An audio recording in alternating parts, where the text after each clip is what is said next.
Here we go.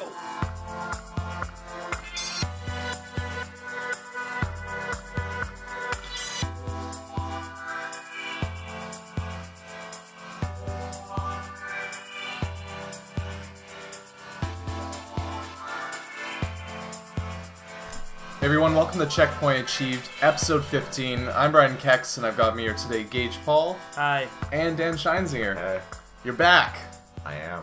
We're going to talk about Xbox One a bit today because we had our weird Skype episode last time around.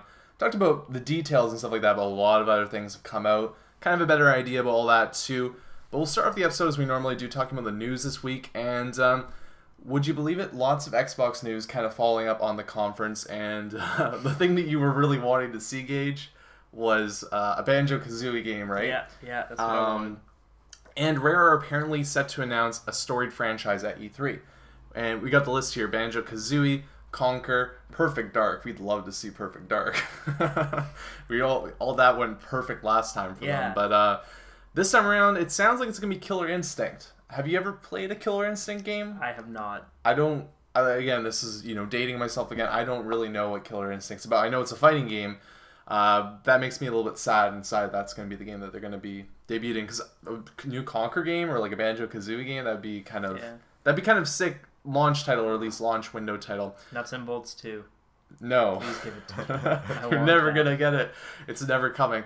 So yeah, that's an interesting story there. And we're obviously going to find out a lot of stuff about these consoles, Microsoft and Sony and Nintendo as well, at E3. And next week we're going to have a show kind of talking about Remember Me and stuff. But then, ramping up to E3, week after that, we'll have a better idea of what's going on with all these things. But interesting story there with Rare, and I'm excited to see what they got coming up. Even if it is just Killer Instinct, I'm okay with that. Yeah, I mean, that's not necessarily a bad thing. That's, them going back to a franchise rather than making Kinect Sports Season 3 or something like that. Well, there's no confirmation that this won't be a Kinect. It's a storied franchise. Killer Instinct Kinect, and you're just like, kickboxing the screen and stuff. So, second story, and this is kind of, with box art being revealed for the Xbox One, is they've showed off the actual box art and kind of like how the design of the box is going to be. And Dan's smiling at me right now because you were saying there's not that much going on with this. But what do you guys think of this? You obviously just Google Xbox One box art if you want to follow on with what we're saying right now. But I want to get your guys' opinions on what you think comparatively, because it's a Blu-ray drive as well, so it's going to be a smaller Blu-ray disc cartridge or Blu-ray case as well for it. It is? Yeah. Okay. So it'll be like the PS3 ones, assumingly. Because both of them that's kind of like the style of like a Blu-ray case versus, the regular DVD case. I don't know. It looks a bit taller than a regular Blu-ray case. Maybe we can't tell for sure. Maybe this is a one-for-one image, then we can really get a good idea of it. But I like how it looks. It looks sleek to me. Yeah, I like it more than the original Xbox games. Yeah, It definitely looks like cleaner. And I like how it has Xbox One at the top. I think that looks cool. I think that looks nice. And it seems like it's an actual, I again don't know for sure, but it looks like it's the actual cases below that, but then there's going to be a little green line at the top inside the actual paper that's put into the cases. So yeah, it looks sleek, it looks nice. Obviously we don't know for sure if that's going to be the gray on the sides, but the whole thing looking there, it looks good. And that's one thing that they seemed to look like they nailed a little bit there with the actual design of that. Also, we talked about before, the console and the controller look pretty nice too. So I think that the design of the stuff they're going for looks pretty solid. All looks very sleek. Yes, and they're also, one of the things that we've heard a lot this week is that it looks very mature too, versus like the original Xbox 360 when it released, kind of like, that next gen new tech like it looked very like that, or the boxes or the actual console kind of went in and out, inverted in the actual design of it. Make it look futuristic. Yeah, so like, you'd be at the store, be like, wow, look at that. And I mean, the slimmer version you can see over there is a very nice version as well. It's a little bit more toned down too. But yeah, I mean, if the actual Xbox One, it looks like they're very much going for that type of just like cable box type of look. Yeah. But a little bit nicer too. Yeah. It looks nice, but it isn't like that crazy, I don't know, GameCube box or something like that. We're never going to see a GameCube again, I think. No. Now it's just black hardware pretty much. So, but yeah, exclusives for the Xbox One. We got an idea of what they're kind of going for. And they've talked about the fact that there's going to be 15 exclusives coming out for it within the first year of the Xbox One coming out, which is a lot of games. We don't know if all those are going to be AAA titles. Obviously, they won't be. There'll be Kinect games, indie games, stuff like that. 8 of those are supposed to be new IPs. Yeah, so we know Forza 5 is one of them in Quantum Break, but there's been a couple others that have kind of surfaced, and one has been confirmed. That's the Roman first-person combat game called Rise, and that's going to be made by Crytek. It looked like it was very much like a Kinect-based game, and they've talked now how it's actually like you can play with a controller, but it's going to have special Kinect capabilities that you can play with, which to me actually gets me very excited for that game. Because I remember they showed it off like E3 2011 or something like that, and I was like, holy crap, a freaking like Roman first-person combat game, that kind of looks awesome. That's different, you know. That reminds me of that PC game Chivalry. Yeah, and that sounded like a really cool idea, but the fact that they were saying that this is the next Kinect game coming out was like the immediate like, nope, hands up, no, we're not getting into that. So Dan, you said you were kind of interested in what that's got to offer potentially. Yeah, I've been looking at it for like since it was announced. Yeah. Definitely since Kinect is coming with the Xbox now. do or die with that. You're gonna have it with you now. So. Yeah, and if you can play with the controller, then I can always just choose to play with the controller instead. Yeah, and I think that like this is a game definitely that could really be entertaining in that type of facet. And they do add in Kinect features. I think that's going to be cool. There's certain things like the Kinect can actually detect now like the heart rate and certain stuff like that. I think that's really neat. So I'm willing to give the Kinect a chance to kind of, how the Kinect last time around. I think that we're all very excited for the Kinect in a way when it was announced, for the 360, and it kind of disappointed after playing some games. You got an idea that like, oh, this is not really what I wanted to. The first thing I ever did with the Kinect was play Kinectimals. That was a poor choice for first games. Did that ruin your just impressions of that hardware pretty much? Yeah. So I mean, the Kinect 2 is going to be a better version of it, right? So I'm willing to give it a chance to actually see if it can give me that, just kind of like the extra feature for that really cool game that you're already playing. Because if they're doing that, we don't know what Sony's doing. They've got the new eye that looks like a Kinect pretty much, and the motion bars on I have no clue. Like there's the controllers that have like the light bars on them. People said maybe that's going to have something to do with it. Also the moves might be coming back. So I mean, I don't know what they're going to do on that aspect, but that could be a bit of a trump card if it does play out well for them. So that's one of the games that's been announced as a title coming out for Xbox One that's exclusive. So now we know 3 of the 15. And another one that could be coming down the pipe. And this is a leak, but it seems like it's a very controlled leak. If someone very savvy was watching the Xbox One conference, and when they're going through the dashboard saying Xbox go home and all that jazz, watch TV, do this, do that. Yeah. One of the people watching saw in the corner that, how they have the dashboard design where there's like the boxes and things like that. One of the boxes was the Crackdown symbol. And it was next to like Halo symbols and like all these other really big things. So people were assuming we haven't seen Crackdown in like 4 years or like 5 years. It's been a while. And speculation because of that. Because that's one of those things, they know what they're putting on their dashboard. It's not like they're, like they handpicked what's going to be on there. There's a reason why. Went over everything that's on there. Yeah, so I mean, that makes sense that they would put that there for a reason to kind of tease something, right? And that isn't really a really super, a rumor that we can take to heart right now and say, yeah, it's definitely going to happen. But that's something to keep in mind, too. That might be another exclusive for the Xbox One. Did either of you guys really get into Crackdown? It wasn't a game that I ever really played that much. I know what it's about, essentially, but was it a game that you guys played back in the day? I played Crackdown 2. I played Crackdown 1. I got it to get the Halo 3 beta back when I was still really into that. Yeah. But it was an okay game at the beginning, and then it became really fun once you got everything and could run around doing whatever you want. It was really fun to just destroy everything. It's one of those games that you continue to get power, and the power is really invigorating to you, right? Like, it makes you enjoy the game a little bit more. And it's supposed to be an open world where you do missions and stuff. Is that kind of the basis of it? And you're a superhuman dude as well, right? So. Yeah, there was, like, missions, basically. You just have to... there are, like, 9 mafia bosses that you had to kill. Yeah. And you would go into their building, destroy everything, get up to like the top, kill them, and that was basically the point of the game. Kill 9 of them, and that would slowly build up. And there was like obstacle courses, try and get like the green orbs, and that would help you level up. Yeah. But yeah, it was like a fun game after a while. Would that be a game that you guys would be like, I don't know, I'm just trying to get a sense of like what would Crackdown 3 bring to the table for Xbox One? Because we're talking about Killer Instinct. For me, Killer Instinct is something that like, if they do that, that's kind of a cool thing that Rare might do. So it could be the 6. Rare's got something up their sleeve. That'll be the 6 of 15. Also, Black Tusk got something going on too. We'll see all those stuff at E3. But for this one here, I mean, Killer Instinct doesn't really have that sway with me that is the game. Conquer and Banjo could very well... It has to depend on what they're doing with those franchises, but they could be a little bit more like, oh, okay, maybe that piques my interest a bit more. So is Crackdown something that would be like... I know you probably... If they bring the games, they show you what you want, you're already a fan of Xbox, that's probably going to be your decision versus PS4. But would Crackdown be like something that you'd be very interested in?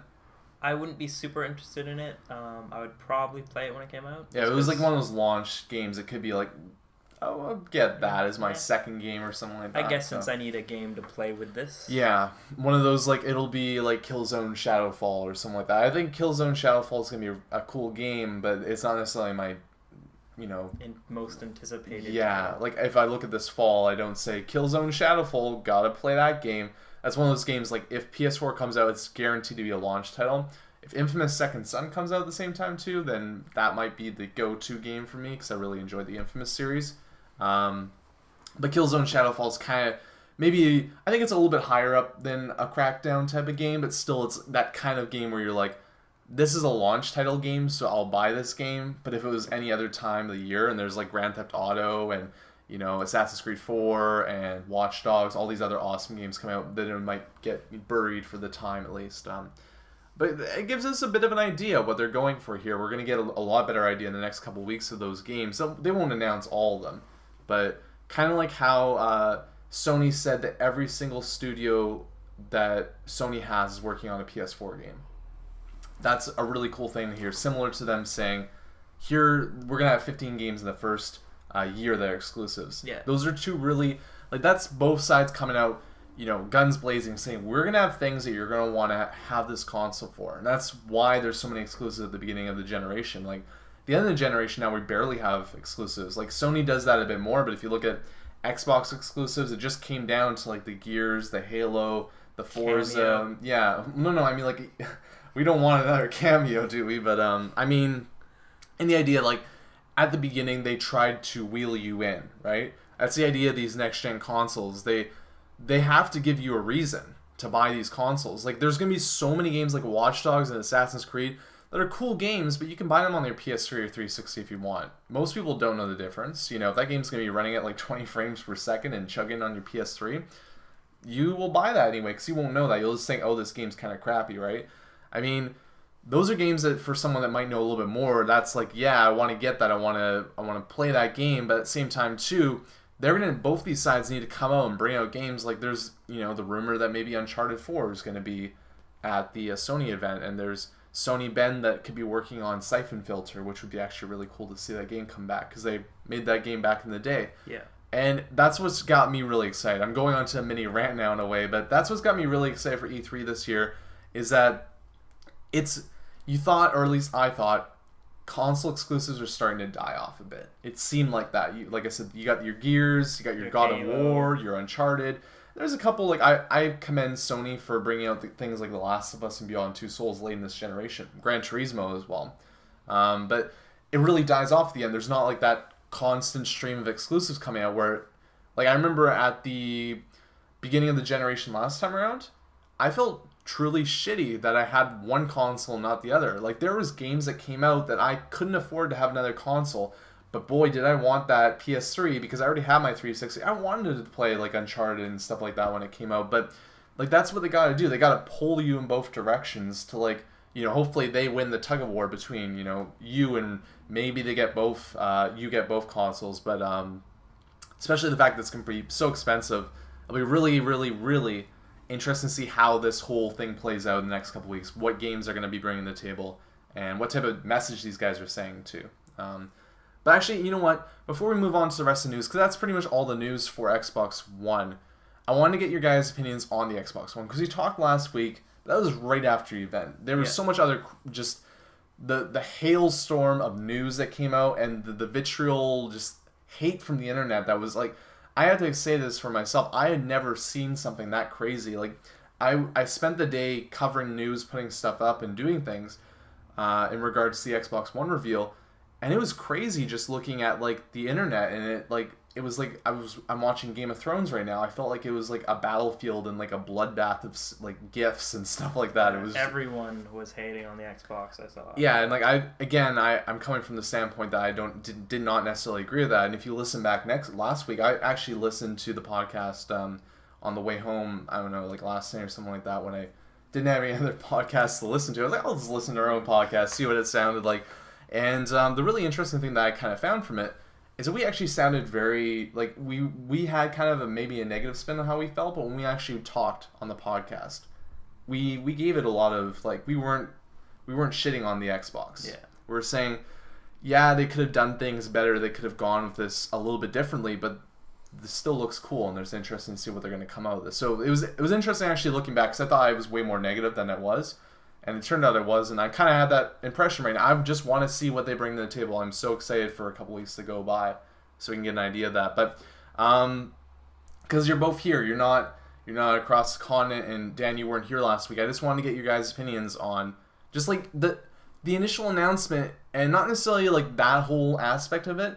I just want to know what you think of the box and like what's got you excited, and the controller in general. Like, what I know both of you are in that boat where I think that you get. I'm speaking for you right now, so excuse me if I'm wrong, but you guys are both interested in this, right? You're both interested in Xbox One. I just want to hear like what kind of stood out to you most, even though we can all agree that maybe it wasn't the best presentation of what they showed. I think that even myself, I'm interested in, and really depends on what they bring out. But it's like, do I get both or do I get one? That's gonna be the big dilemma for me. But yeah, I'll start off with you, Gage. What was like?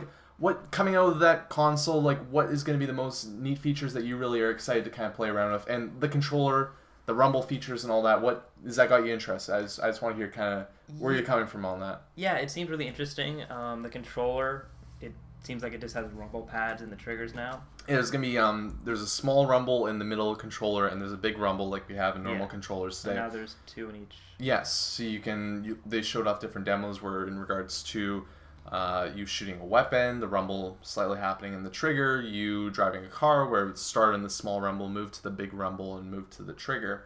Sound like people said it's really neat. That seems interesting. It seems pretty good for immersive games, but like, I don't want that for a Call of Duty or anything like that. Yeah, I think there's going to have to be an option that you turn that off. Yeah.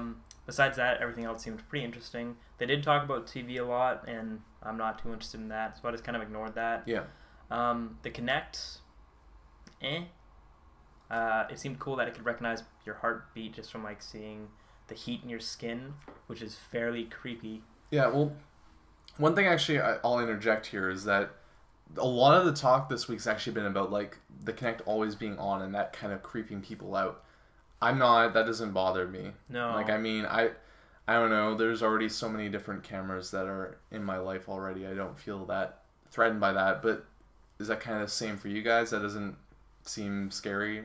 Not really. Like, you know what I mean? Like, the idea is that this camera's on and someone could hack it and look at you or something. Well, yeah, it's always connected to the internet, but Yeah. your phone, everyone carries around iPhones, and those have cameras and are always connected to the internet. It's kind of my same feeling on that too.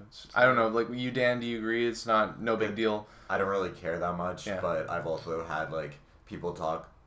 Like yesterday, I was on a website that was talking all about people that do that sort of thing, and so Yeah, the people who hack into like webcams. Yeah.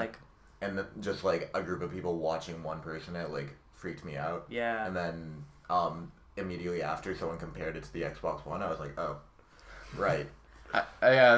There's, I don't know what, I think we both listened, I think it was a Giant Bombcast, they're talking about how like people called these people slaves or something like that, and I was just like, I was listening to this, I'm like, oh wow, that sounds way worse than I thought it was, like trading people's cams. And, like trading their computer's IP address or something, so you could look at them. Like, I'm not I'm not weird about that stuff, but for example, I have a webcam that I use for certain vlogs and stuff like that. And when I'm not using it, I do disconnect it. I mean, like it's not because actually the main reason is because I sometimes pull the cord and then it's sitting up on a perch and I don't want it to break. But I don't know, like it doesn't really bother me. I mean, I don't think I'm actually more excited by what the Kinect can do. And, also, like, what are they gonna They're gonna watch you sit on the couch and play games. Oh, no. See me just in my other glory. But yeah, so what's kind of like you're excited for the console, right? And I mean, Kinect maybe not so much, but still, I think is it kind of the same thing? Games, that's what's got to be the real turning point at E3. Yeah, and I knew there wasn't gonna be too many games at this conference that was initial, just because they're just pretty much announcing it. I'm just excited for new consoles, like. Well, yeah. I mean, there's so many games coming out this year. I think the other thing too is kind of interesting is after this reveal happened, kind of hit me in a weird way. Where I'm like, there's gonna be 2 next-gen consoles coming out this fall, and we're talking about playing Fuse this week, which we'll talk about later because we actually did buy the game. But that game immediately just went from like, well, it'd be kind of cool to play that, and I'm like, to like, oh, it's some like old piece of like current gen shit. And just like thinking about some games like that I'm on the fence about, and this fact that like there's gonna be this new console that's gonna hopefully do some really interesting things. Yeah, I was looking at like some of the stuff they were showing for to show their graphics, and then I went home and played Fuse on my standard definition TV, and I was like, this is garbage. Yeah, I don't want this. Yeah, I had some fun playing it last night. Well, yeah, it was fun, but the game does not look good. Yeah. Okay, well, what about you, Dan? Because you're in the same kind of boat where you've enjoyed the 360 most of this generation, right? What's kind of stuck out to you? Obviously, ignoring kind of the TV stuff, but like, what was happening with that console that makes you interested in it going ahead?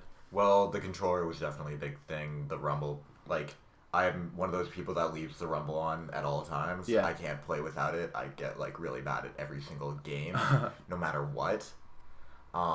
So that's really good for me. The games looked really good. They were nice and shiny. They didn't look like they would be any worse than the PlayStation graphics, or much worse.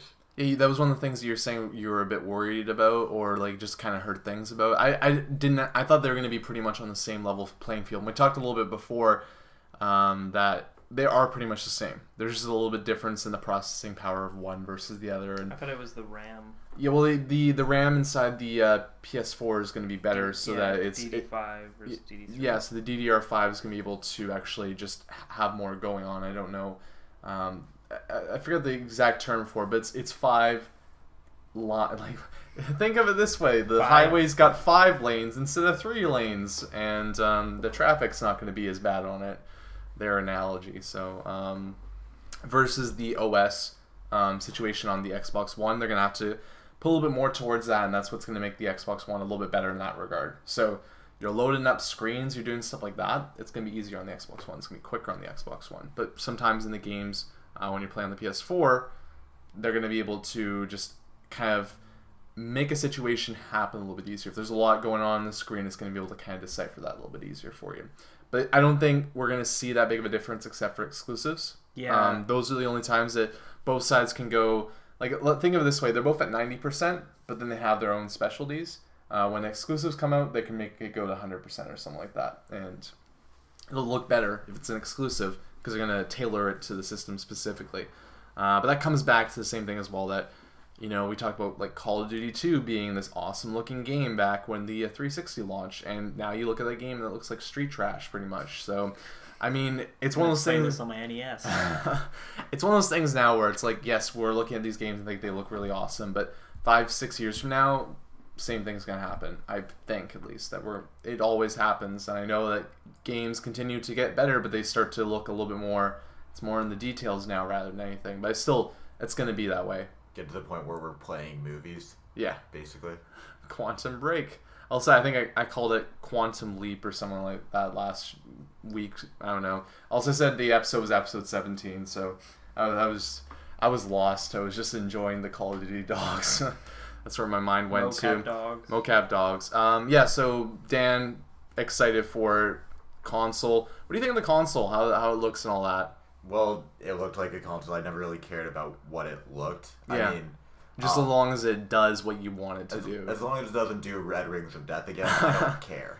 I think that's a really important thing for these two consoles going ahead is that the initial install base, how they support this install base. I heard something really interesting as well. The reason why the Wii was so popular is that because all these hardcore gamers went out and bought this Wii on day one, and they went home for Christmas, had the Wii and shared it with their family, played Wii bowling and stuff like that, and got their families all interested. And they were like, wow, that's actually really cool. You know, by the time April or March came around, most of those core gamers were kind of like just putting it back and then playing their 360s and PS3s, but the infection already kind of spread in that type of way where the core gamers, the people that buy these systems on day one are the evangelists for these systems, the people that are going to be talking about these systems, saying great things and telling, you know, Joe Schmo that he should go buy that. And I think that all the negative press that's happened for the Xbox One is bad, but it's going to easily be wiped away if they have a good conference coming up. That's, you know, that's how people work. They forget things. First impressions are important, but, you know, if Xbox One comes out next, you know, or this fall and has all these great games that they unveiled at E3 coming out launch or launch window, then people are going to forget very quickly how the first conference was not to their liking or something like that. Yeah. So in the end of it all, the price is going to be really important. The games are going to be really important. The release date. And how people receive it at the very beginning. I think those are going to be like the keys to who's going to get the lead up, the leg up on, you know, being the console that people kind of go to, or the main console that people develop for this generation at least. But I think across the board, excited for this console, and just gotta let it sit now a little bit, see what happens coming up, and hopefully, like I said, we'll have a cool E3 there. We have other news this week that is kind of tying into new next-gen news, and at the same time, too, just release of other stuff as well.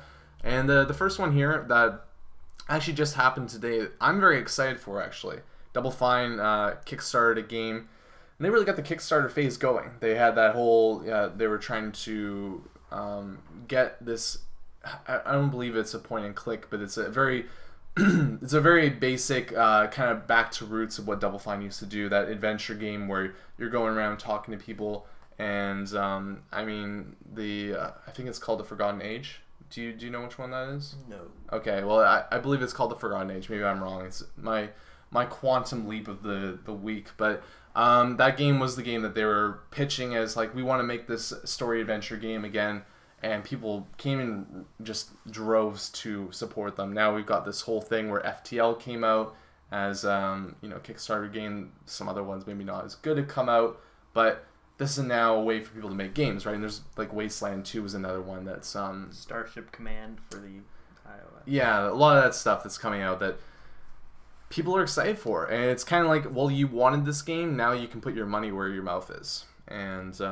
they've come back in there now doing another game, and this one is one that's going to be headed up by Brad Muir, and I really enjoy Brad Muir because he's another guy that's on around the Bombcast, around their stuff going on, the guy that never stops smiling. So but yeah, he's got a game coming out that's called Massive Chalice from Double Fine, and really interesting because it's gonna be a tactical fantasy game set over like hundreds of years where you find these demons, and the idea is that you have this kingdom.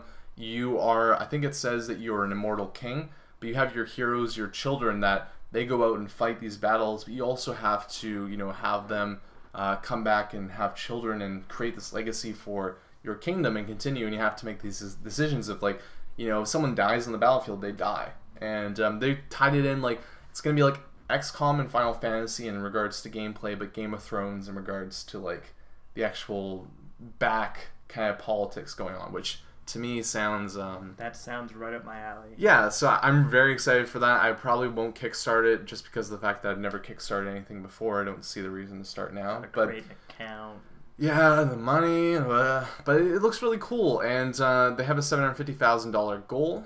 I believe it's at $300,000 now. So they're making their way. And they still got more than 20 days left. So. Yeah, definitely. They're going to make their goal. Yeah. It's like, this has been day one. So that's going to be really cool to see what they do there. Techland are also making another game too that's going to be developed by Warner Brothers, or published by Warner Brothers, that is. And Techland are the guys behind Call Wars, Gunslinger, all the other Call Wars games, and Dead Island. So they hit and miss with their titles, but this is going to be another zombie game. First-person zombie game, kind of playing on survival horror and also a lot of free running, similar to Mirror's Edge. And we got more on Mirror's Edge stuff coming up, but it's also based in an open world where at the same time too, you can scavenge in the day, you have to be safe at night, and it looks really cool, it looks really interesting, even though it's probably not anywhere near close to being finished. The only thing that I really want to say about this is it looks really interesting, I'm excited for it, but at the same time too, I really want like a AAA studio to take a stab at like a zombie game like that. We talked about that, where it's like this could be really cool, but it could also be another Dead Island. Yeah, which I don't necessarily want to play. But what do you guys think? Is that something that looks interesting to you? Yeah, I really like zombie games and I really like survival games. So I'll probably sign you up for that one. Yeah. What about you, Dan? Yeah, I definitely really want to play Dying Light. I didn't really play Mirror's Edge, but I was interested in it. It looks cool in this like the kind of aspect of what it's trying to shoot for. I'm just the only thing that I'm slightly worried. It looks really nice. Don't get me wrong. I just don't want it to be like the zombie U / Dead Island kind of like hack. You know, like that same animation. That's like one of the things that kind of scares me off from like some of those first person, you know, action. Well, not action games. It's like hack and slash in a way. Is it? Sometimes they can be just a little bit too generic when it comes to combat, even though they can have really cool ideas going on in the game. But it's going to have a crafting system similar to Dead Island as well in it. So you can make electric chainsaws and things like that, which, I mean, hey, why not?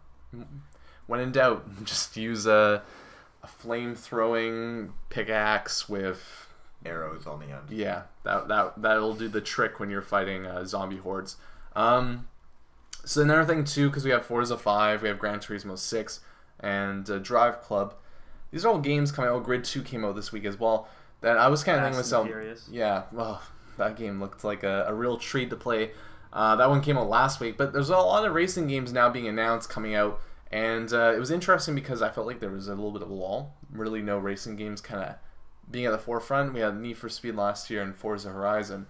But yeah, we're going to be inundated with racing games now this year. And this game that I'm talking about specifically is another next-gen title by Need for Speed. And this is by the EA Gothenburg, now called Ghost Studio.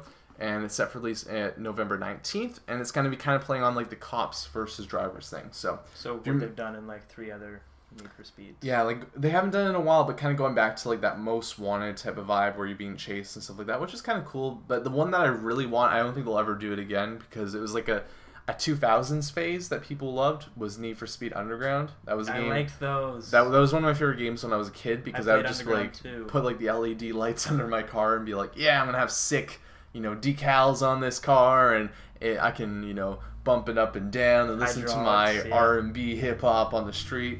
I think that was very much like kind of just a sign of like that time and like what was cool then. Now I don't think that goes on as much, but that would be something I'd really like to see maybe in the future, but I don't know. For now, we got a cops and cars game coming out this fall from them, and there's also Mirror's Edge 2, which isn't revealed but could be at EA's presser at E3. The reason why is because there's been 2 listings on like Amazon Germany, or like just these really weird, like a Spanish site as well. I know those don't really go for much often, but there's been that, and then there's been at the same time too these listings for actual help pages on the EA site for Mirror's Edge 2, which is like, why would they have that there? It's kind of weird. Yeah. So signs pointing to most likely there being a Mirror's Edge 2. And I don't see why that game has so much cult following.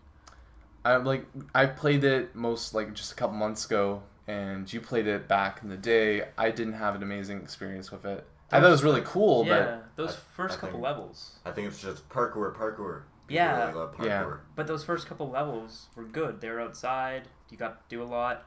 And then they sent the whole rest of the game indoors and made it like a stealth combat game almost. Yeah. Like, I think that if they made Mirror's Edge 2, it'd be really weird because, like, what would people want from that game, you know? It'd be really hard to tell what they're trying to shoot for if they make that game.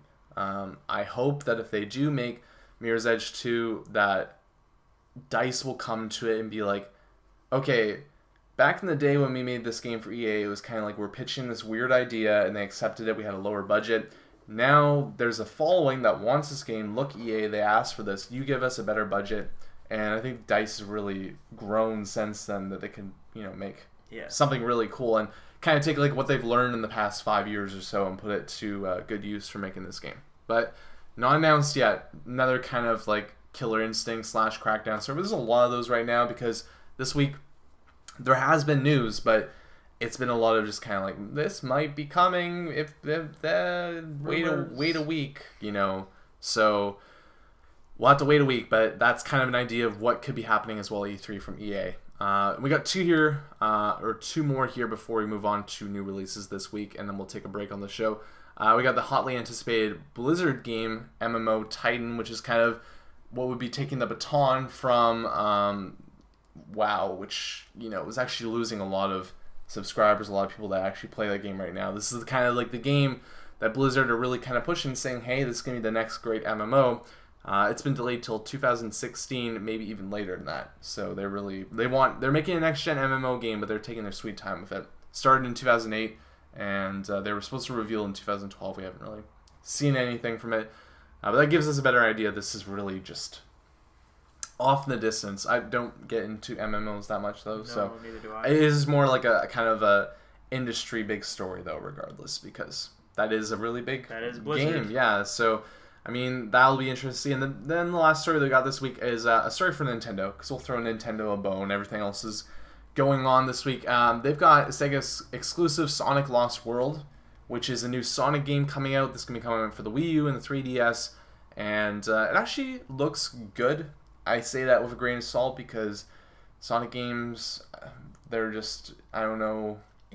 Not good for a while. They haven't been like that. So, because the reason why I like it is because it looks really sleek. Like, the cartoon design of it looks really good, and it kind of plays on, like, classic Sonic gameplay. But at the same time, too, they're playing on, like, Super Mario Galaxy in a weird way. Like, it's hard to explain if you haven't seen the trailer. But they have seemed to make these really cool worlds that are kind of floating in the air and stuff like that. I don't know how it's going to all play together in the end of it all, but it does look really neat, and it seems like they're actually just going for, like, let's make a really awesome level for you to traverse through at very high speed type of idea. Yeah. So, I mean, that's got to be positive for Nintendo fans because that's going to be exclusive coming out, probably not for anytime soon, but still a game that maybe to get excited for.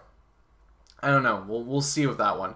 But new releases this week is actually maybe not the biggest weeks. We've got some big games coming out in the next couple of weeks, but still some interesting titles came out this week. First off, we got Fuse that came out for 360 and PS3, and me and Gage have been playing this. We'll talk about that a little bit later in the show, is just kind of regards to our experience, because there's 6 main missions. We played through the first one there, but like an hour and a half or so, so we got an idea of what the game's about so far. And pretty good. Yeah, it's generic. It's not amazing in any way, shape, or form, but it's one of those games that you play with friends and you can have a good time. Like, we're not even listening really to the story. We're just shooting things that blow up and watching our characters go flying and stuff like that. The other big release this week was Grid 2, and that came out for the PC, the 360, and the PS3. And that's kind of talking about all those racing games. This is the racing game getting out before all the racing games that come out this fall, made by Codemasters, follow-up to the original Grid. It's gotten solid reviews, but nothing special, nothing that great apparently. But could be interesting if you're a racing fan. And then we got a couple of smaller titles, Swapper on the PC, and I've yet to play this because it came out sometime this morning. Didn't even come out midnight last night. It came out like at 10 o'clock this morning, so barely any time to dig myself into that, but I'll definitely be playing that and talking about it next week. So there's been a lot of really good press regards to that game, and that one's supposed to be about you being it's all actually kind of like based on like clay modeling, which is kind of weird, but in a neat way. And the big kind of hook of the game is that you are able to clone yourself and use your clones to get through levels and traverse through levels, and you're an astronaut in space. So find out what that's about. The other indie game that came out this week was from Daedric Games. It's called Night of the Rabbit. I've played about an hour of that game too, so I'll talk a little bit about that in my part of what I've been playing this week. And really reminiscent of Winnie the Pooh in a weird way. Kind of cool, like Read a Rabbit. I know that there's a lot of other point-and-click adventure games, but I remember my childhood playing these games and playing these adventure titles where you'd go around and be like, I'm going to use this rock and throw it in the pond, and then there's going to be a frog that leaps out, and I talk to the frog, and he gives me a coin where I can go put it into the dispenser over there and get myself a lollipop, and then my lollipop, I throw it at this wall, and like, I've already gotten to the point where I'm an hour in, I've got like this inventory of 10 different things, and it's like, to perform this ceremony, you must have this, that, and the other thing. You're going to have to break this up, do this here, and I'm like, okay, I'm going to take a break now and play something else. But still, it's been pretty cool. And like I said, very reminiscent of like that art style. And it's very earnest. It's very unironic as well.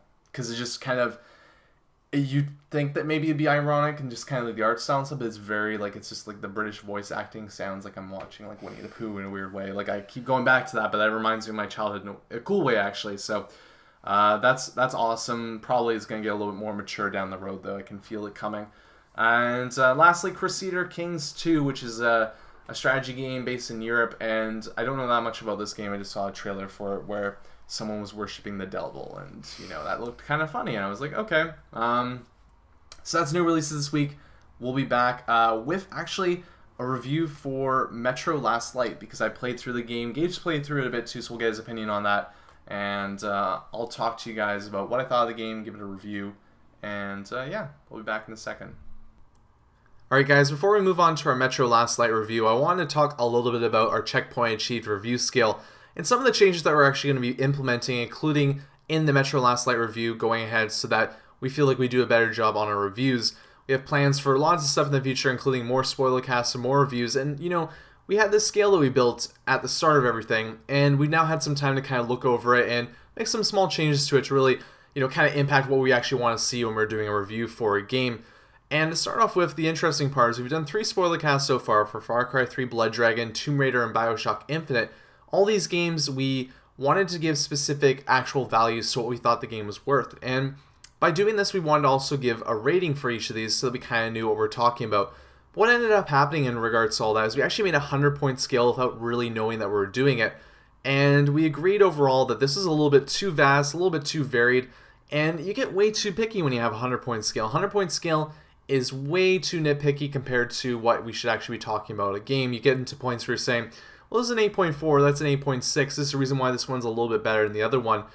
Talking about a review isn't really about that. It's talking about the game, talking about what we enjoyed out of it, and reasons why we should recommend it to you guys, or not recommend it in the cases that it isn't a good game. So we've gone back and we switched it up a bit, and we're going to a 20-point scale now. Each listing on the 20-point scale will actually have a specific name to it too, so kind of going back to our original idea of having names for certain ratings, really wanted to, you know, kind of tie in on that a little bit. But one of the things we also really enjoyed from the 100-point scale was saying something was a high full price or a low full price. I was able to let us kind of vary and differ a little bit inside each of the actual categories that we created.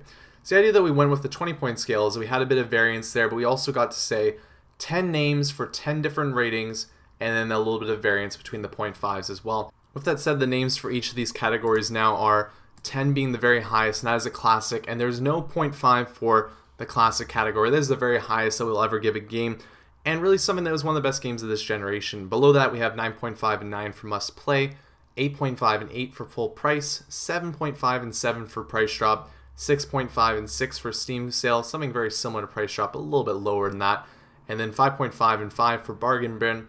Below that is a garage sale, which is 4.5 and 4, and then a bad gift is 3.5 and 3, 2.5 and 2 is road trash, and a flaming pile game is 1.5 to 1. Now most likely we'll never use those bottom ones there, hopefully not, but that gives you an idea that each score actually has a name to it as well, and then each one has a high and a low too, so that we can differ within something, not, you know, saying that, oh, this one's a full price and that one's a full price. If there is a one that we feel like is a high full price, we should be able to say that and be able to kind of confer that to you guys rather than, just kind of going bland on everything there. So the 0.5s do play a big part in that, and that's the reason why we went with the 20-point scale.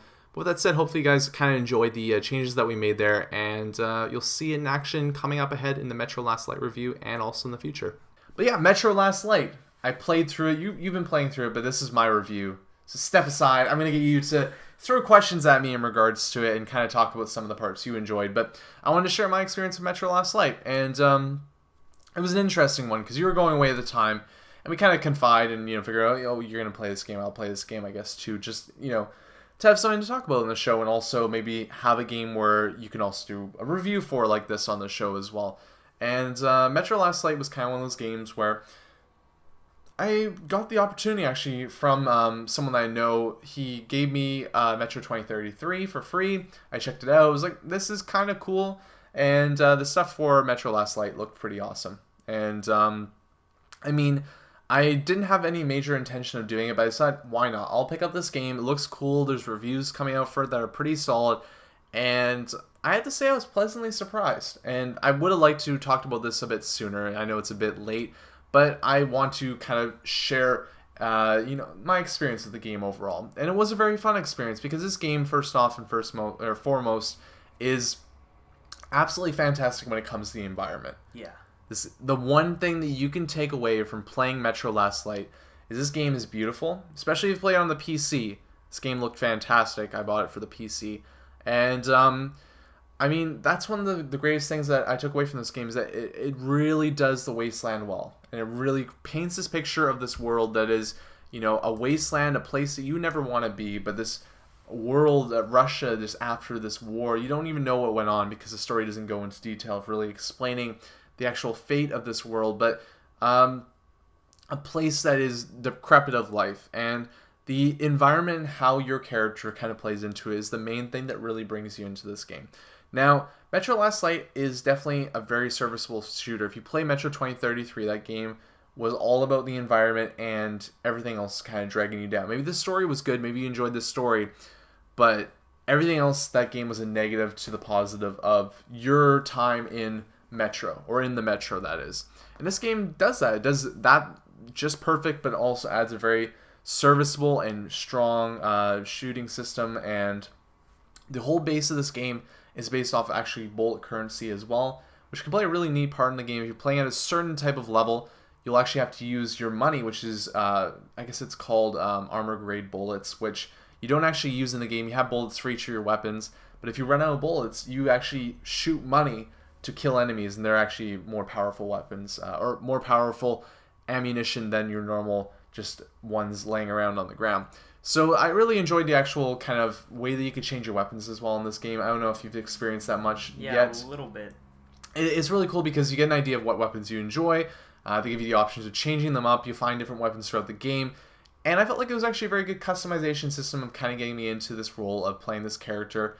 And I had certain weapons for certain situations. And the game, in regards to story, some people might have enjoyed the story, but for me it wasn't that great. I felt like I was going from one place to another. The beginning of the game starts off very strong with a very interesting storyline where for you as a character, you're trying to find the last Dark One that's alive in Metro 2033. Spoilers if you don't want to hear it. At least one of the options they could choose is you could destroy the Dark Ones in the game. And this game picks up assuming that you did that, assuming that was your decision that you made. And there's still one left. You get sent out to try and find them. And it's one of those things where I knew what was going on, but it was kind of like just kind of following the footsteps of what this game was trying to get me to do. Where it really picked up, though, was the fact that this game really plays on some fantastic, just overall confrontation in a world that is kind of destroyed. You have these different factions still. People still fighting. People still at war.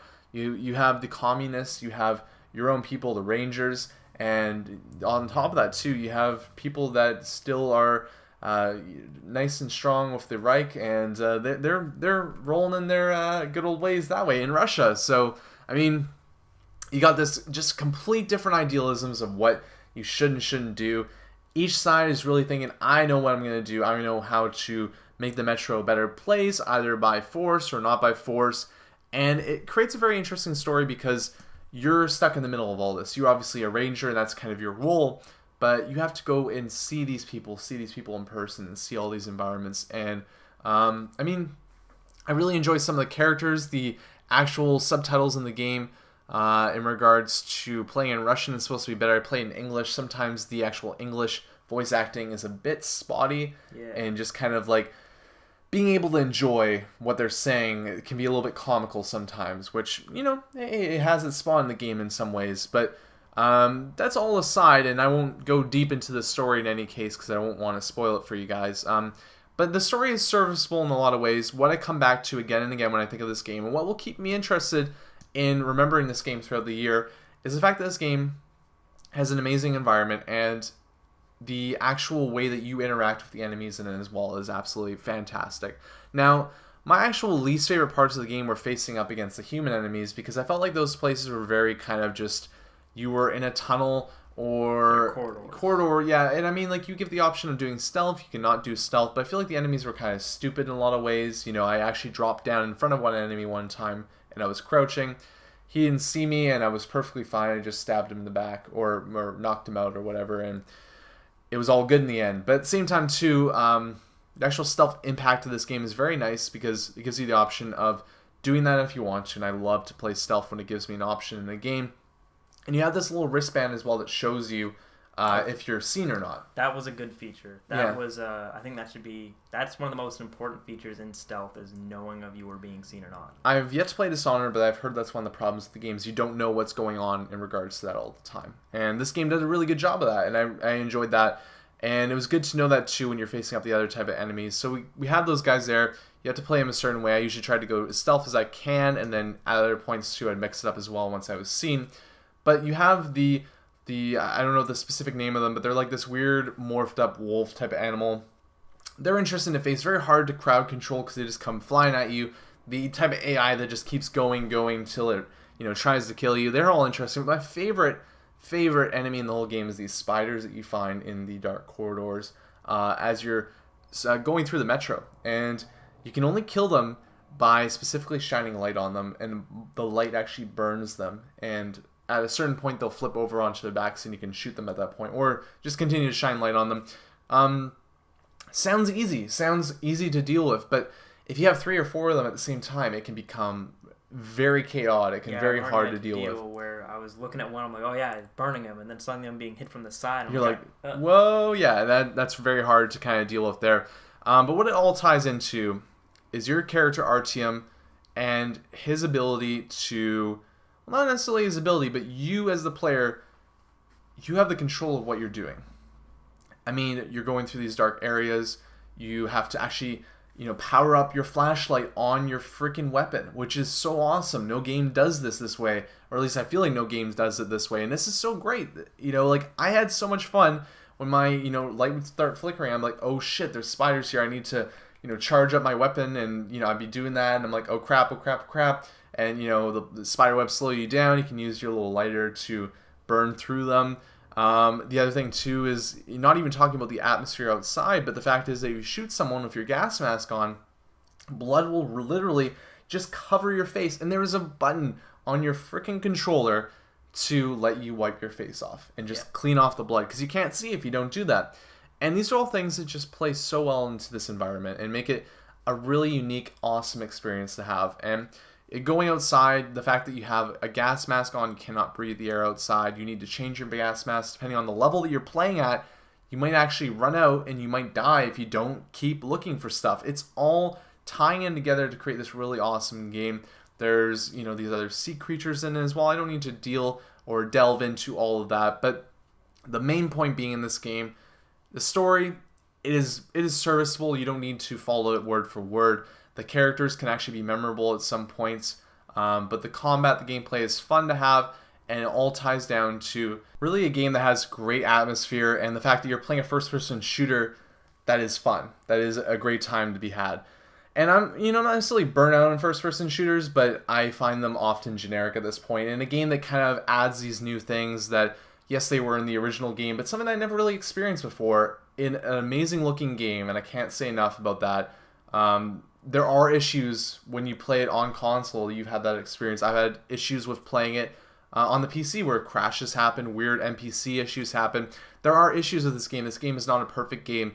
But if you're looking for a first-person shooter that is a bit off the beaten path, a little bit of like a foreign film in a weird way, I definitely recommend Metro Last Light. And I'm going to give the game an 8, which is a full price, and something that I feel like is definitely a game that you should check out. And I mean, right now you can play it on Steam for $49.99, or you can pick it up at the store, $59.99. Really fantastic title. And just like one of those games that if you don't feel like immediately this feeling of going out to buy it, check it out at some point this year, because it is something that if you're in that, type of zone where you enjoy that type of game, it could actually lend to making a very fun time for you. Yeah. But yeah, do you kind of like, so far, I know you're not too far, but do you kind of feel that way in a lot of ways, or? Yeah, this game is right in my niche of post-apocalyptic, atmospheric game like that. I love those little mechanics like wiping off your mask. I love that. I keep my gas mask on all the time just so I can wipe it off more. I don't know what it is. It's just games don't do that, and this game does. Yeah. And for whatever reason, the little things this game does really make it stand out that much more. Alright, so next up is Question of the Week, and it was a bit convoluted last week because we had the weird Skype episode that we did, so I didn't actually ask a question on the show, and we weren't really even able to talk about last week's question, but I was able to rectify that, and I posted a video or a vlog for Question of the Week this week, and it was only a couple of days ago, or actually last night, so not too many responses to it this week, but I will ask you guys as well, and make this a little bit of a fun segment. So, playing Fuse, right now, me and Gage are playing Fuse, that is, and it's alright, but the fact that it has co-op makes it that much better, right? And it made me think about, like, what if there was actually a game, there are games like this, but what if there was actually a game I really wanted, and it just happened to be co-op? How much more awesome, like, it would break the 10-point scale for me, because playing with friends and, It increases the game by at least one level in score. Yeah, definitely. That's like the rule of thumb. If you play Left 4 Dead by yourself, okay. You play Left 4 Dead with people, there you go. It's amazing. Yeah, and Portal 2 is actually a lot of fun to play with people as well. Borderlands is another game where if you play by yourself, it's kind of like, okay, this is alright, fetch questy, but if you play with friends, it can be a lot of fun. You're playing Borderlands right now, right? Yeah, so I'm replaying because my friend has a Necromancer, so we're just playing along with him because why not? Why not? It's a fun game to play, right? So the question of this week was, if you could make a co-op game, your ultimate co-op game, what would it be? And we'll start off with the answers that we got here. And we got a couple that just kind of read it as like, what's the ultimate co-op game that's out there right now? So we got Jack Meadwell that said Borderlands and Borderlands 2 were good. And on top of that too, we had Yoshi who said Portal 2 was a very solid co-op game as well. And then Fox Ghost said that he wanted a Pokemon game that is as big as Skyrim on the PS3 with 3D worlds in shit. And I was thinking about this, and we talked about it on the Fuse live stream last night, that I don't know, like, that would be kind of sick in a way. I want that, but I don't want you to be able to catch Pokemon. I want it to still be Skyrim gameplay where you have to go around and, like, slay a Pikachu. Bring me 7 Pikachu tails and you can make this armor. I just felt like it would be really, I don't know, like, just take Pokemon but then give it, like, a gritty reboot and then, like, put it into, like, Skyrim and, like, have a 3D world. Dark Knight the Pokemon. I saw, like, bunch of pictures of realistic Pokemon. Yeah. They were the scariest things I've ever seen. Just like animals in real life that have been like, this is Charizard. No, this one's on fire. It was like animated and it looked. Oh, okay. But they made it like real. Yeah, it's like Armadillo, but like scary as shit Armadillo that's gonna fuck you up. Yeah. So those were the responses from the comments section. We also texted Emily. She was gonna be on the show this week, but she was unfortunately unable to. Maybe we'll have her on next week. But she said that she wanted, and this is a bit confusing to me, but I think you said you thought it was a cool idea, Gage, but a Lego first-person shooter would be badass with zombies and puzzles. And when I first read that, I was really having a hard time trying to, like, okay, Pokemon and, like, Skyrim world, I could kind of, like, make this visual in my head, but Lego first-person shooter with zombies and puzzles, that was one that I was thinking to myself a little bit. But the immediate thought I had is add like a Lego game where you could shoot people and then they would break into bricks when you shot them. I want them to pour, like, I want it to be gory, so they're like pouring out single blocks of red Legos. Yeah, just like the little circle ones. E for everyone, first person shooter. They could get around that maybe. It's not blood, it's Lego. Yeah, it's just Lego. Or just like a zombie game where, like, I don't know, something along those lines where people regenerate. That'd be kind of cool to see that, like shotgun blasts, and they're just like, but then they oh my god, I just thought of it. Yeah. They pick up the pieces that are like, just, you shot my heart, but nope, just picking it up, putting it back together. You have to walk back over the pieces when you die, kind of. Yeah. So I didn't really preface this when we were talking about this. I want to ask you guys, what would be your ultimate co-op game? I'll give you guys like 30 seconds here and explain mine. It's I would enjoy. Okay, you take Minecraft in a way, okay, but it's realistic. You look at games that kind of put you in that aspect where it's a survival game. I think we're gonna be in about the same place. Okay, well I'll pitch here. I would like to have a game in a way where you are with friends or something like that, and you're stranded, and you have to work together to, like, it could be survival horror as well, but just like a game where you're with friends and you're stranded on an island or something like that, and you have to work together to essentially just survive. And it'd be like, this would be like kind of an indie game probably, but if they can make that like an actual like AAA title or something like that, this is very movie-esque, but like if you're actually able to escape the island trying to get back to civilization, and then like you win by getting back to civilization or something like that. So you take like mix like the Minecraft type of game aspect, and then like Miasmata and that type of style that you're on this island, you can get sick maybe too or something like that, and then like Kerbal Space Program or something where you're trying to make a raft and you're rafting out the sea, and you can just screw yourself over. Like the second you make the decision that you're leaving the island, you gotta pack your provisions. You don't know if it's gonna be storms or anything like that. It's gonna be like a day. Yeah, so like it could be like you could succeed pretty easy and that like be the end of the game, and then you start again. But you have to work together with people and then, try and make it alive. And then cannibalism. Cannibalism would rear its ugly head in that game. It'd be like survival type. Yeah, I don't know. I think that would be a cool game. But I don't think that will ever happen. But that's my co-op game that I'd like to see. Mine's similar, but a little different. I want you to have to survive in a post-apocalyptic world, like Metro or Fallout. Yeah. And you have to like find food, and there might be some small towns, but maybe not. And you gotta like build a house and provision it from like ghouls and zombie-esque, or is it like not going in that type of zone, going more like Fallout? I want both. Okay, you want it all. You want radioactive zombies. I want both in the same game, and then 2 separate games for each of them. Okay. Give me that. Give it to me. Now I can see that being kind of cool. Like essentially, almost just kind of saying as well. Like I want Fallout, but like co-op, like just playing with people. That'd be kind of a fun experience to have. But maybe a little bit more on like I'm just a person out here and I just want to live. I'm really excited for the game State of Decay because it looks really cool, and I like the idea of this game's gonna be a single player game, but they're thinking of making an MMO for it. The idea of like making a settlement and trying to survive zombie attacks and stuff like that. That sounds really cool to me. I think another really cool thing would be like if you got a group of friends and they're like, should we let this guy in? What's he gonna do? And then you let him in and he like murders you all. That'd be kind of cool. There's also the game Fortnite being made by Unreal, or by Epic, that is. And it's going to be the first, I think it was the first game that's going to be using Unreal 4. That one looked really cool as well because it was playing on this idea of like, you have this place that you're protected from, but you have to kind of be besieged for Fortnite, I think is the idea of that game, or also scavenge and create weapons and stuff like that. But I think that's going to be kind of playing on the idea too that you have friends and things like that. So that could be a really cool game there. What about you, Dan, though? Well, I didn't really have any idea before you started talking about it, but... Well, I gave you... We're talking. Yeah. So sort of like Gage's idea, but expanding more on the idea of people, like, coming into you and, like, destroying you.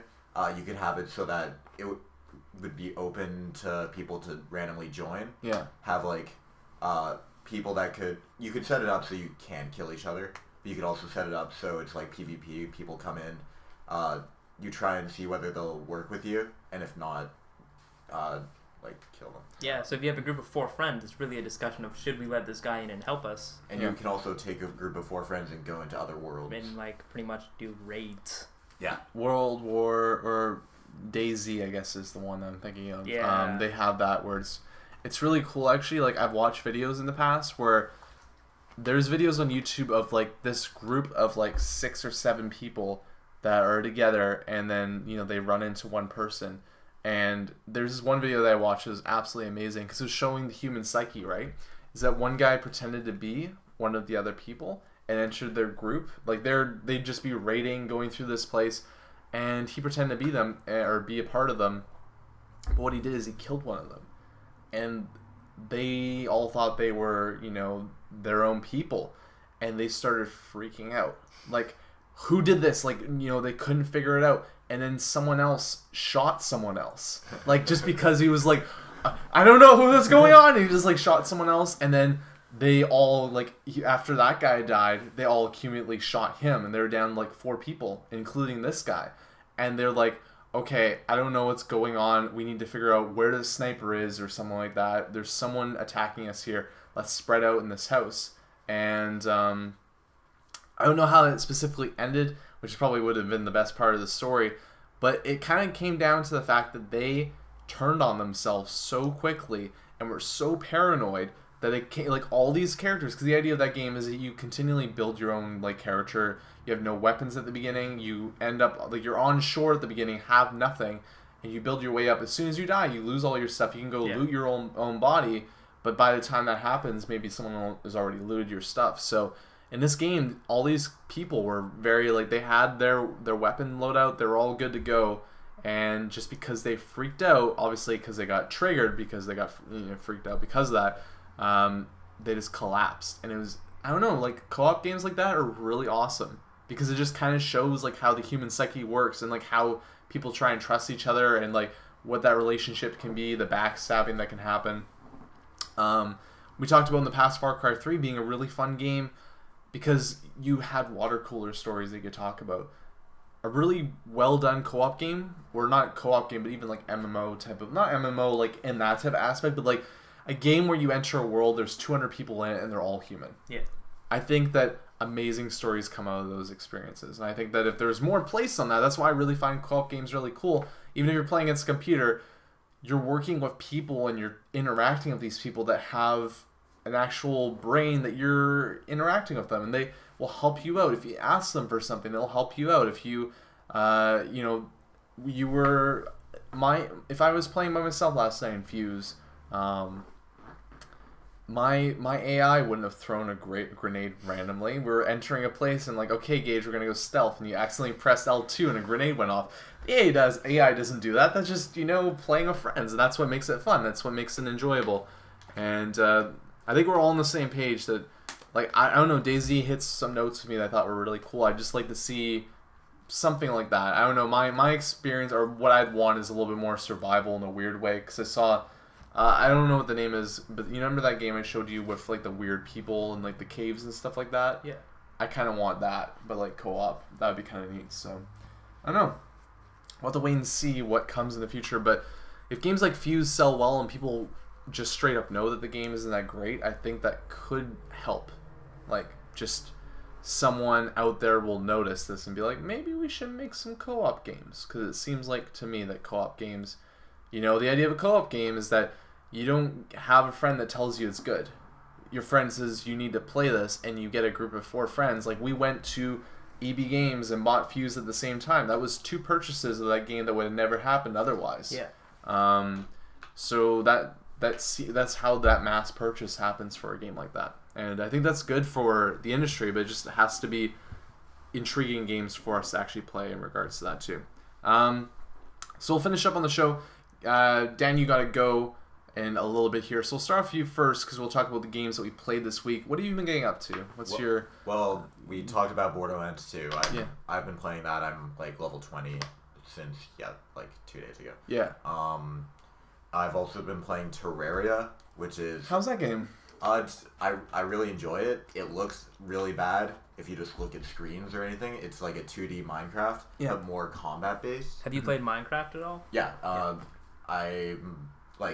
I have it for Xbox. Yeah. They only just had the update for the end, but like I was playing it and then I realized Terraria was on Xbox, which I had been looking at, which was on computer, but my computer can't play anything. Yeah. So I got that, and once I've almost beaten Terraria, like got my characters to the max level it can get, and then I'll probably go back to Minecraft and fight the Ender Dragon. That's cool. What about you, Gage? I've been playing a bunch of games actually since we've last spoken. Spreading it all out. Yeah, so I played Luigi's Mansion for the 3DS. Yeah, this is the game that you took on your trip to Hawaii. This Yeah. is your game that you're gonna try and just kind of. Yeah, so I played that on the whole flight out. Yeah. Pretty much, which was 6 hours. So I probably played that for like 4 of it. Okay. And I was like, this is pretty good. I'm having an okay time. I wouldn't play this if I wasn't on like a flight though. Yeah. And then you're trapped with this game technically. Even though I didn't beat it on my way back, I didn't even touch it. I had no desire to continue playing it really. Yeah. It's not a bad game, it's just kind of boring and really, really easy. Okay. So something that like I'm looking at 3DS games. I'm going to be playing the new Animal Crossing game coming out. That's not something I should go and buy if I want a 3DS game. I'd wait for Animal Crossing. Yeah. Well, Animal Crossing it's in the bag. I'm going to play that game to shit, but yeah. That's good to know because I mean there's a lot of really cool 3DS games and there's been mixed reviews on Luigi's Mansion. I enjoyed the first one a bit, but I got that 5 hours out of it type of thing. I didn't play that game. You know how we talked about in the past when you're a kid, most of the games that you got are the games that you only have. You have like 3 or 4 games at a time. And those games you play constantly. Yeah. Luigi's Mansion. Yeah, Luigi's Mansion was a game that I got that I didn't even feel the need to continue playing. Like I didn't beat the game, which is, to me, like I said, when it comes to older games, I mean, only having so many that kind of speaks to a game saying, it's not the best game in the world. But yeah, besides from that, playing Fuse, right? Yeah, we played a little bit of Fuse last night. I'll let you talk about that. Well, you could talk about it too. Okay, What's your opinions on it? It is good. I would not be playing it if I wasn't playing co-op. Yeah. It is average and forgettable, and it's not the best looking game, but it looks good. And it's hard to tell what's going on. Yeah. So I'm gonna. Do you have any other games you played this week, or? Yeah, I got 2 more, so we can jump into those later. We'll jump into that later. I'll kind of give my thoughts on it too. I think the game actually looks really nice. The only problem is it looks like the most generic thing ever.